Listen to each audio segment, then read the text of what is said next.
जब सोमनाथ की पुनर्स्थापना हो रही थी तो 11 मई 1951 को भारत के प्रथम राष्ट्रपति डॉक्टर राजेंद्र प्रसाद जी ने कहा था at the inaugural ceremony of Somnath, it is my view that the reconstruction of Somnath temple will be completed on the day when not only the magnificent edifice will arise on the foundation, but the mansion of India's prosperity will be really that prosperity of which ancient temple Somnath was a symbol. अर्थात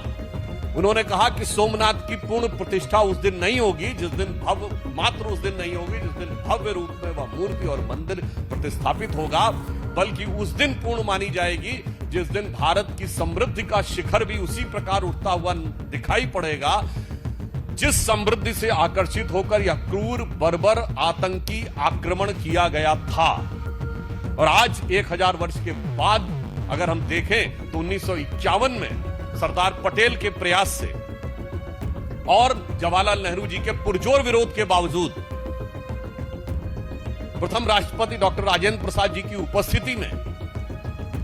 यह स्वप्न साकार हुआ था। और आज प्रधानमंत्री श्री नरेंद्र मोदी जी के नेतृत्व में जो बात डॉक्टर राजेंद्र प्रसाद जी ने कही थी कि समृद्धि की तरफ जब भारत बढ़ेगा तो यह पूर्ण होता हुआ दिखाई पड़ेगा, तो आज पूर्णता की तरफ बढ़ रहे हैं। जब हम चौथी बड़ी इकोनॉमी है, चौथे बड़े स्टॉक एक्सचेंज हैं, तीसरे बड़े ऑटोमोबाइल मैन्युफैक्चरर हैं, दूसरे बड़े मोबाइल हैंडसेट के मैन्युफैक्चरर हैं और डिजिटल ट्रांजैक्शन में दुनिया के नंबर 1 देश ही नहीं है,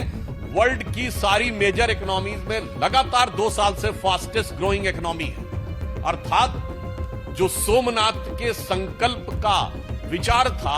वो आज चरितार्थ होता हुआ नजर आ रहा है। जब